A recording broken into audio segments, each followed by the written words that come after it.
at retirement, what you really need is cash flow. So the 1/3, you can put it either under money market fund, or you can also buy T-bills, so that you can create a stream of income that will be giving you something on a monthly basis, so that even as you use your 2/3 with other alternatives, you will have an enhanced monthly payout.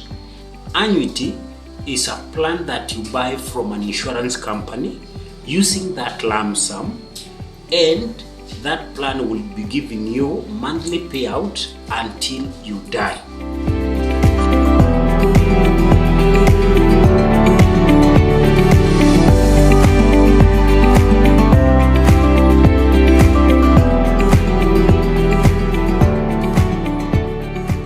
Hello people, today I feel so much energized, and I want us to look at something that a lot of people have been asking, that is on what is the best plan a retiree can take upon retirement. And we have several alternatives. We have annuity and we have income drawdown. But before I go to that, it's important that we move a little bit backwards and see where do we choose, what type of a plan someone need to take, and this emanates from what your employer chooses. An employer can choose to have either a provident fund, or he can choose to have what we call a pension fund. A provident fund means that at the time of exit, you'll get 100% of your benefits, and then you can decide on what to do with it. Where now, upon receiving that amount of money, you can choose to either buy an annuity or to buy an income drawdown. That is one option of a provident fund. Now, an employer may also choose what we call a pension fund, and pension fund simply means that you plus the employer, you are putting something every month towards the retirement kitty, and that money is managed by an insurance company. That is the first thing. Now, upon retirement, you are allowed, as per the law today for RBA Act, you are only allowed to access 1/3, and then 2/3 you don't have a liberty over usage. The only thing you can do with that 2/3 is buying what you call either an income drawdown or what you call an annuity. So the first 1/3 you get it as a lump sum, and what I really advise my guys is once you receive your that, don't think of finishing up the project, because that money is not much. What alternatively you can do, because at retirement what you really need is cash flow. So the 1/3, you can put it either under money market fund, or you can also buy T-bills, so that you can create a stream of income that will be giving you something on a monthly basis, so that even as you use your 2/3 with other alternatives, you will have an enhanced monthly payout. Now let's go to 2/3 and what you can do with it. As I said, you can buy either an annuity or you can buy an IDD.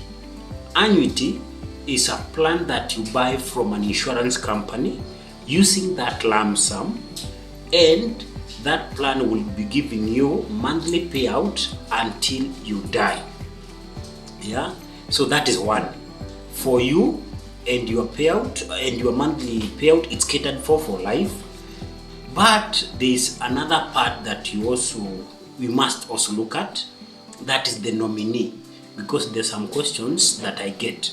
What if you buy that annuity and possibly you've placed 10 million, then 1 or 2 years down the line, God forbid, you happen to die, what happens to your money? So you must choose how long your nominees or your beneficiaries will enjoy this money. You can choose 0 years, you can choose 5 years, you can choose 10, you can choose 15, or you can choose the maximum being 20 years. That is, if you go up and above 20 years, yes, if you go beyond 20 years, your nominee will get 0. But if you die before 20 years are over, the remaining time will be given, the monthly payout will be given to your nominated beneficiary. So that is about annuity. So one thing, because we get a lot of these questions, how long should I choose what you call the term limit, which is the best term to choose when taking up an annuity? That is one, because we've said when you are buying an annuity, you must choose how long your beneficiary can enjoy, either 0 years, 5, 10, 15, or even 20 years. So the best time or the best term or period to choose for your nominee is 20 years. So that is one. Number two, an annuity also you must also choose the rate at which it is increasing. You can say, I want an annuity which will be paying me constantly, that is 0% escalation. You can also choose to have your annuity to be increasing at a rate of 3% annually, or 5%, or even 10%. So the best escalation rate to choose, it is 0. Don't choose 3, 5, or even 10. Not unless you anticipate, or not unless you have other sources of income that can complement the deficit. So if you do the calculation of how long or how much you will get at the end of the period, assuming you place an annuity of 10 million, average amount you'll be getting monthly is around 100 and 110,000 monthly. So if you choose a 3% escalation rate, you will be getting, at the beginning, you'll be getting averagely 90,000. If you choose 5, it's around 80. If you choose 10, it's around 70 or 75. Yeah, so if you take a sample and you say that I have my 10 million and I want to be getting at least 100,000, that means that you have taken a 0% escalation rate. So that would be very, very easy if you present us with a statement so that I can be able to advise you. Now that is annuity. It has some other nitty-gritties. However, we shall keep on dissecting them so that you can be able to understand more. Now, when you talk of income drawdown, it's a little bit different from annuity. Here, we are talking of you getting a monthly payout just like annuity. Or let me start from here.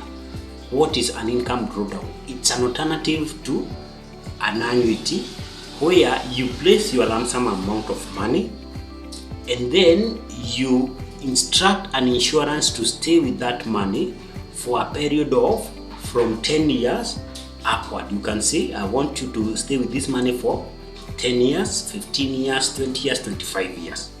So from that point, then you will be getting monthly income just like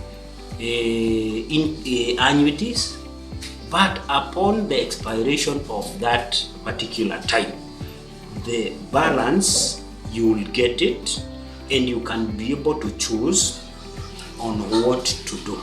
You can choose to either buy annuity now with the remaining so that that money can sustain you for the rest of the time you will be remaining, or you can choose to take the lump sum. Yeah, you can choose to take the lump sum and invest it somewhere else. Now, it is only under income drawdown that you will have access over the fund. If you choose annuity, you have no liberty, you have no control over that fund. So that money is controlled 100% by an insurance company. When you talk of income drawdown, that money will be under the company's control or the insurance control for a certain period you choose. Yeah. So up until then, you can now get the balance that is left, and you can reinvest. Now, the same thing happens to your beneficiary. Also, you will have to choose how long. So if you choose, let's say 10 years, and then unfortunately 2 years, 3 years down the line, you happen to die. Now, the next of kin can get that lump sum amount of money and choose on what to do with that. So still it's important, because I believe this is quite broad and we will not be able to cover it using one episode. There are some other things that you will have to consider. Is if you are now a retiree and you just want you to enjoy the money until death, or you would also want your spouse to enjoy the same money until death. So we have two types of annuities. We have single life, we have also joint life. Single life means you will choose a term for that spouse of yours or next of kin. But when you talk of joint, you will enjoy the money until death. And then once you die, the wife or the spouse takes over and enjoy the money until the death. Yeah, so for today, I would like us to ponder on that. And then if there is any question, or if you would like to get a quotation on either annuity or income drawdown, and can be able to advise on which is the best plan and why you need to choose that and the alternatives. So until we meet again, thank you and God.